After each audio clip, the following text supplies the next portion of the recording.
बिस्मिल्लाहिर्रहमानिर्रहीम। अस्सलाम वालेकुम। क्या हाल है तमाम देखने वालों के? सब अपने घर में खुश रहें, आबाद रहें, आमीन सुम्मा आमीन।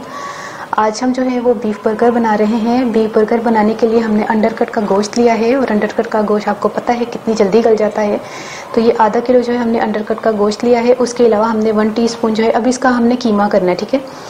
अच्छा, इसके अलावा हमने 1 टीस्पून जो है वो सोया सॉस लिया है, हाफ टीस्पून नमक है, 2 स्लाइसेस जो है इसके चेडर चीज़ के, ये भी इसी में शामिल होंगे। और ब्रेड क्रम्स जो है आपने फ्रेश ब्रेड क्रम्स लेने हैं, तो मैंने 2 ब्रेड स्लाइसेस लिए हैं, तकरीबन हाफ कप के करीब जो है ब्रेड क्रम्स जाएंगे।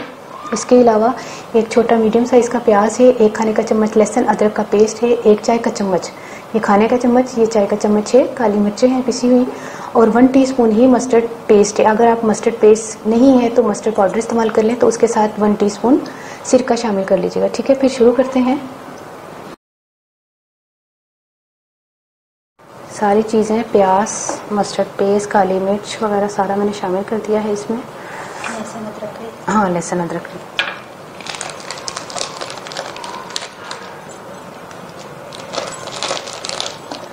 इसी के साथ ही हमने जो है वो कीमा भी शामिल करना है, मतलब जो गोश्त है इसको धो लिएगा अच्छी तरह।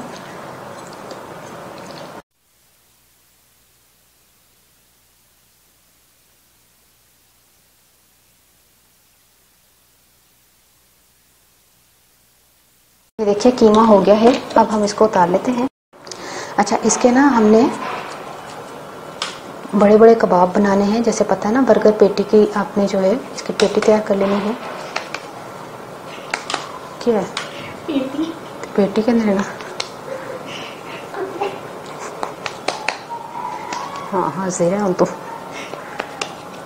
ये देखिए कितनी ज़बरदस्त, यकीन करें जैसे अभी हम फ्राई करेंगे ना, ये समझ लें गला हुआ कीमा है। ये इतनी बड़ी बड़ी आपने लेनी है। ये तैयार कर लिए हैं, तो अब हम इनको फ्राई करने चलते हैं। थोड़े से ऑयल में हम इसको फ्राई करेंगे। फिर उसके बाद अब मैं आपको बता दूं, 1 2 3 4 6 बर्गर बन सकते हैं, लेकिन मैं आपको 2 बना के बताऊंगी। तो फिर मिलती हूँ मैं थोड़ी देर के बाद। ऑयल में हम जो है वो शैलो फ्राई करेंगे। देखिए 3 मिनट मैंने एक साइड और 3 मिनट मैंने एक साइड पकाई है, तो देख लें अंडरकट जो है वो जल्दी गल जाता है, इसलिए इसको ज़्यादा देर नहीं पकाते। अब इसी तरह दूसरा कबाब भी हम कर लेते हैं। अच्छा, ये जो है बर्गर को मैंने सेक लिया है बगैर ऑयल के, और अब हम बर्गर की तैयारी पर चलते हैं। ये मेयोनीज लगाया हमने। अब जो है हमने सलाद का पत्ता रखना है, जब मेयोनीज लगा जाना है उस वक्त। अब ये जो हमने कबाब फ्राई किया था, ये देखिए कितना ऑयल जो है इसका निकल रहा है, और इतना गला हुआ है ना। मैंने एक पीस जो है ना वो चखा है बोटी का। और इसके बाद जो है हमने, अच्छा ये टमाटर है, अगर रखना चाहें तो आप रख लीजिएगा। ये खीरे की बात कर रही हूँ, टमाटर तो होगा, 2-3 पीस खीरे के रख लीजिएगा।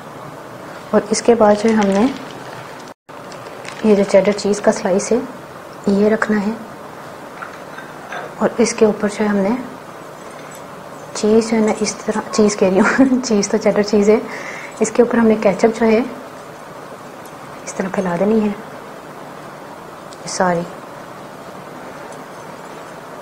और हमने रख देना है ये बर्गर। ये देखिए ये बीफ बर्गर हो गया तैयार। कितना ऊंचा बना है। अच्छा, करीब से देखना है, ये देखें बाइट भी लेते हुए इतना मुश्किल लगे। ठीक है, ये तैयार हो गया है। हूँ मैं पंजाबी सा दूसरा बना लगी सा, लेकिन वो अच्छा से ना मगरिब दी अजान का टाइम हो गया, तो मैं जो ना पाचो बना लगी। तो यही तरीका है, सारे कबाब तुसी बना सकते हो। तो मैं जो ना लिया सी आधा किलो अंडरकट लिया सी, ਉਹਦੇ ਵਿੱਚ सारी चीज़ा पा के ना, ब्रेड स्लाइस सी, ते लहसुन अदरक का पेस्ट सी, सोया सॉस सी, मस्टर्ड पेस्ट सी, काली मिर्च नमक वगैरह सारा पा के मैं पीस लिया सी, ठीक है। उस तो बाद ना मैं ਉਹਦੇ कबाब बना के ना, बड़े बड़े कबाब बना के, तो मैं ना हल्का जहा फ्राई किया, माशाल्लाह गल गए ने। अच्छा, उस तो बाद फिर मैं बर्गरां नूं सेक लिया सी, पहले मायोनीज लगाए थे, उस तो बाद सैलेड पत्ता रख के, कबाब रख के, टमाटर और खीरा वगैरह रख के, चीज़ का स्लाइस रखना है, केचप, बर्गर तैयार। फ्रेंच फ्राइज ना खाओ, इंजॉय करो, अपनी राजू याद रख लेना। ओके, अल्लाह हाफिज़।